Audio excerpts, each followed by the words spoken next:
এভাবে রান্না করলে কিন্তু স্বাদটা দ্বিগুণ হয়ে যাবে। আপনি কি এভাবে রান্না করেন? তাহলে দেখে নিন, পুরো ভিডিওর সঙ্গেই থাকুন। কড়াইতে তেল, ঝাল, পেঁয়াজ, রসুন, লবণ, হলুদ একে একে আমি সব কিছুই দিয়ে দিলাম।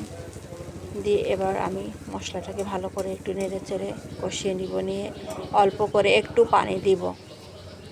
যেই পানিটাতে বলক এসে যাবে তখন আমি এই গরম পানির ভিতরে আমি মাছগুলো দিয়ে দেবো, কারণ গরম পানিতে মাছ দিলে মাছটা শক্ত হয়। ভালো করে মাছটাকে নেড়ে চেড়ে কষিয়ে নিয়ে মাছটাকে তুলে রাখবো আর একটা পাত্রে।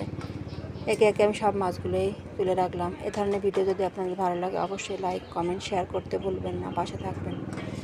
এখন আমি এতে তেল, মাছের শাক রান্না করার আসল যে টিপস বা মজা সেটা হলো মাছের তেল দিয়ে শাক রান্না করবেন, দেখবেন শাকের স্বাদটা দ্বিগুণ হয়ে যাবে। একটা আলু কেটে দিলাম, দিয়ে আলুটাকে ভালো করে নেড়েচেড়ে কষিয়ে নিলাম। নিয়ে এবার একটু পানি দেব।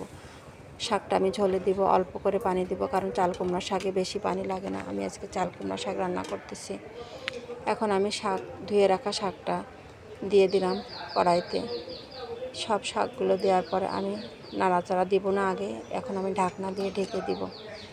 5 মিনিট পরে যখন শাকটা একটু সিদ্ধ হয়ে আসবে তখন ঢাকনাটা তুলে নিয়ে একটু ঘুটাঘুটি করে দেব ভালো করে, যাতে শাকটা মিশে যায়। এখন আমি এর ভিতরে সেই যে তুলে রেখেছিলাম সেই মাছটা দিয়ে দিব। মাছটা দিলে কিন্তু আরেকটু পানি গলবে এতে, কারণ এর ভিতরে ঝোল ছিল পানির ভিতরে। দিয়ে আমি এবার আবারও ঢাকনা দিয়ে ঢেকে দিয়ে কিছুক্ষণ জাল দিব।